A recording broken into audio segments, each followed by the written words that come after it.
किशनगंज के आप किसी भी पंचायत में अगर आप कदम रखेंगे तो आपको मनरेगा का काम ज़रूर देखने को मिलेगा। पंचायत द्वारा किए गए कार्य आपको देखने को मिलेंगे, लेकिन मनरेगा के कामों में जो अनियमितता बढ़ती जाती है, पंचायतों के कार्यों में जिस तरह की घोटाले होते हैं, बंदरबाट का जो सिलसिला होता है वो किसी के आंखों से भी छुपी तो नहीं है।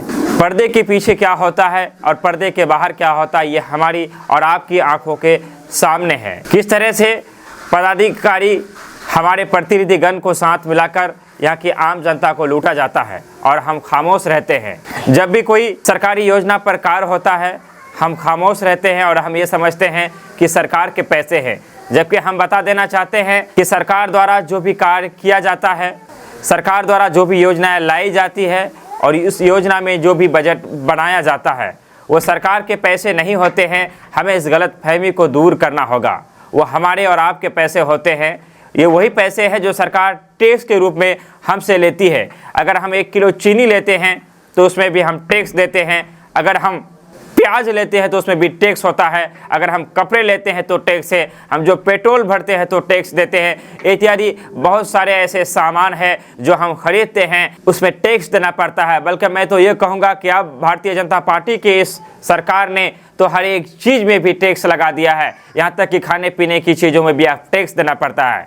इसलिए सरकार जहाँ भी कार्य करती है, सरकारी योजनाओं में जहाँ कार्य होते हैं, वो सरकार के पैसे नहीं हैं, वो हमारे और आपके पैसे हैं, वो हमारी जेब के पैसे हैं। इसलिए हमें पंचायत में चल रही योजनाओं पर ध्यान देना होगा, क्योंकि गाँवें तभी विकसित हो सकता है, गांव में खुशहाली आ सकती है जब पंचायत में चल रही योजनाओं को सही तरीके से, सुचारू तरीके से पंचायतों में उतारा जाए।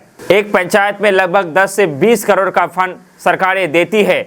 अगर ईमानदारी से 50% पैसा भी पंचायतों में खर्च किया जाए तो हमारी गाँवें भी स्विट्जरलैंड बन सकता है, हमारी गाँवें भी उन्नति, प्रगति, तरक्की कर सकता है। लेकिन ऐसा नहीं हो पाता है। आपको हम बताना चाहेंगे ऐसा इसलिए नहीं होता है क्योंकि सरकार द्वारा चलाई जा रही योजनाओं का बंदरबाट हो जाता है और हम कुछ बोलते नहीं हैं, हम जागरूक नहीं हैं। केडीबी लाइव आपको धीरे धीरे सारी चीज़ें की जानकारी देगा और पोल खोल अभियान के तहत पंचायत पे चल रही योजनाओं का लाइव स्टिंग ऑपरेशन बहुत जल्द आपके बीच लेकर आएगा। अगर आपके पंचायतों में भी कहीं घोटाले हो रहे हैं तो आप हमें इन्फॉर्म कर सकते हैं। जो स्क्रीन पे नंबर चल रहा है उस पर फ़ोन करके आप हमें सूचना दे सकते हैं। हम आपसे वादा करते हैं हम आपके पास ज़रूर पहुंचेंगे। अगर आप हमें YouTube में देख रहे हैं तो सब्सक्राइब करें। अगर आप हमें Facebook पेज में देख रहे हैं तो फॉलो करें, लाइक करें। धन्यवाद, शुक्रिया, आदाब।